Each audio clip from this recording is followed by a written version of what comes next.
sura ya 10, tusome mistari michache pale kuanzia wa 7 hadi wa 8. Tutasoma na mstari wa 9 pia. Kitabu cha Kutoka sura ya 10, tuanze ule mstari wa 7. Ndipo watumishi wa Farao wakamwambia, mtu huyu atakuwa tanzi kwetu sisi hata lini? Wape hawa watu ruhusa waende zao, wamtumikie Bwana Mungu wao.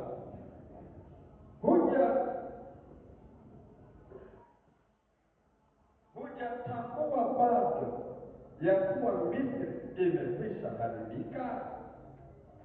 Musa na Haruni wakaletwa tena kwa Farao, naye akawaambia, nendeni mkamtumikie Bwana Mungu wenu.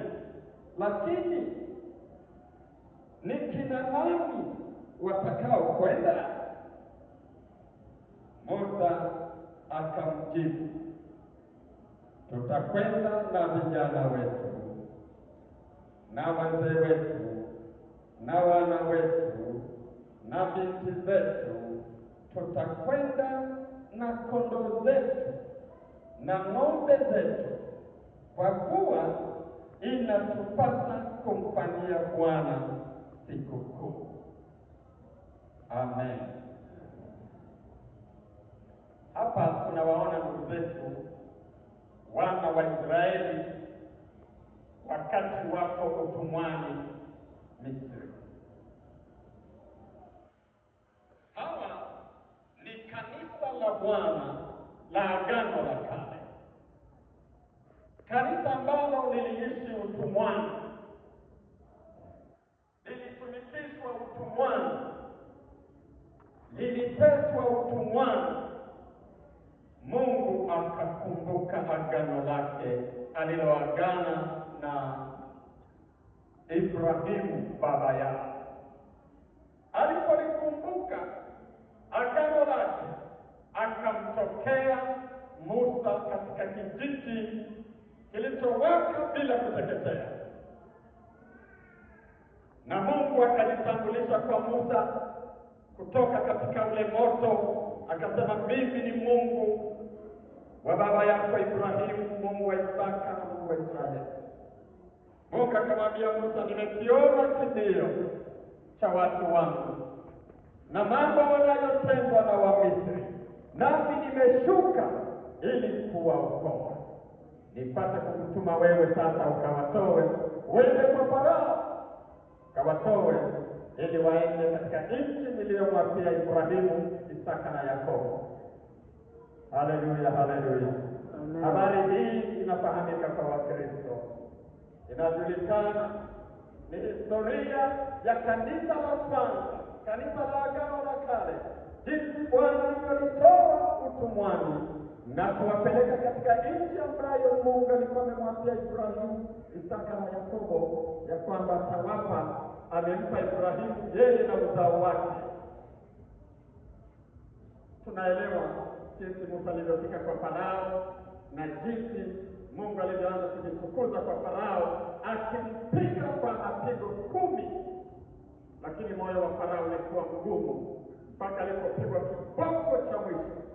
Tumeona washauri wake wakamwendea, wakamwambia Farao, wewe hujaona tu, Bwana wape ruhusa hawa watu waende, watakuwa tanzi mpaka lini? Wape ruhusa, Misri imekwisha kuharibika, hujaona bado? Farao akamwambia, waite tena. Musa na Haruni wakaingia, akawauliza, niambieni, ni akina nani watakaokwenda? Niko tayari kuwapa ruhusa, mwende mkamtumikie huyo Mungu wenu huko mnakotaka kwenda, lakini nataka kujua ni akina nani watakwenda. Musa akaanza kueleza.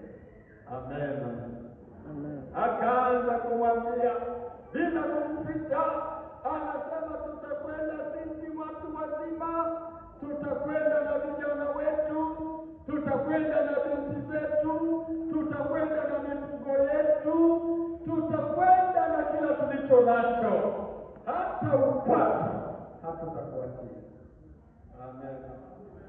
Unaona wenzetu walivyosema wakati wanapata ukombozi wa kutoka utumwani, kutoka gizani, walipopata ruhusa ya kuondoka, hawakutaka kwenda peke yao. Musa akamwambia Farao, tutakwenda na vijana wetu, tutakwenda na binti zetu, tutakwenda na makundi yetu ya ng'ombe na kondoo na mbuzi na ngamia na vyote vilivyoko mkononi mwetu, hata tutakuachia hata upate, maana tunakwenda kumfanyia Bwana sikukuu, na huko tunapaswa kuchinjia Bwana sadaka za kuteketezwa huko tuendako. Kwa hiyo tutaondoka na vyote. Haleluya, haleluya. Mahali pengine tunasoma Farao akamwambia, hapana, sivyo, mwende ninyi watu wazima tu, lakini vijana waacheni. Mwende ninyi watu wazima mkamtumikie huko. Musa alikaza msimamo wake, akasema haiwezekani. Tunakwenda na vijana wetu, tunakwenda na binti zetu, na kila tulicho nacho kilichoko mkononi mwetu tutakwenda nacho, maana hatujui tukifika huko Bwana atataka tumtumikie kwa namna gani. Amen, amen. Ikiwa ni kwa mbuzi au kwa ng'ombe au kwa kondoo, kwa hiyo lazima tutaondoka na vyote. Na kweli naona wakati Mungu amewapiga kiboko cha mwisho Farao na jeuri yake ikaisha. Ngoja nione kama wa Biblia na historia hii mnaijua. Mungu alipiga Misri kwa viboko 10. Naomba mniambie kiboko cha mwisho kilichomfanya Farao na jeuri yake na kiburi chake kuisha asalimu amri, anyoshe mikono, amwambie Musa na Haruni, basi nendeni mumtumikie Bwana, nimekubali. Kilikuwa ni kiboko gani? Vifo vya watoto wa kwanza. Vifo vya watoto wa kwanza. Mjipigie makofi. Amen, amen. Kiboko cha mwisho kikaanzia nyumbani kwa Farao mwenyewe, kikaenda kwa makamu wa rais, kikaenda kwa waziri mkuu, mpaka kwa mkulima. Kila familia mzaliwa wa kwanza akafa. Farao akanyosha mikono na watumishi wake wakasema nendeni.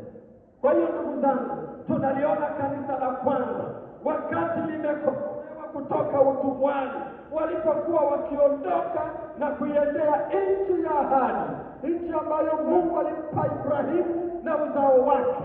Waliondoka na kila kitu walicho nacho. Kitu Bwana alichotia mkononi mwao waliondoka nacho ili kwenda kumtumikia Bwana kwa hicho. Amen, amen. Na sisi naamini tulikuwa hivyo. Tulikuwa gizani, kila mtu anajua Bwana alikomtoa, akaingia nuruni, akatubu, akabatizwa, akaanza safari ya kwenda mbinguni. Bila shaka kuna mambo Mungu ametia mkononi mwako. Amen, amen. Huwa ninatembea kwenu nakuta mmefuga wengine mbuzi, wengine kondoo, wengine kuku, wengine na kadhalika. Amen, amen. Hatuendi peke yetu katika safari hii ya utumishi, tunakwenda na vyote ambavyo Bwana amevitia mkononi mwetu. Kanisa ni sawa? Ni sawa. Katika Mhubiri sura ya 6. Nani nisomee sasa?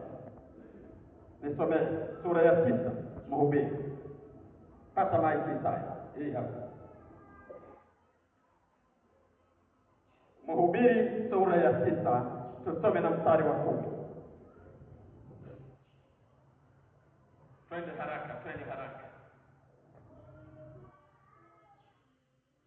Mhubiri sura ya 6 mstari wa 10.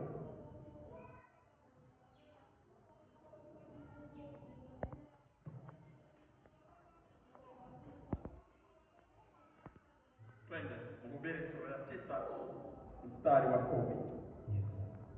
Mhubiri sura ya 9 mstari wa 10, maandiko matakatifu yanasema ya kwamba ndiyo, lolote mkono wako utakalolipata kulifanya, ndiyo, ulifanye kwa nguvu zako, ulifanye kwa nguvu, kwa kuwa hakuna kazi, kwa kuwa hakuna kazi wala shauri, wala maarifa, wala hekima huko kuzimu uendako wewe.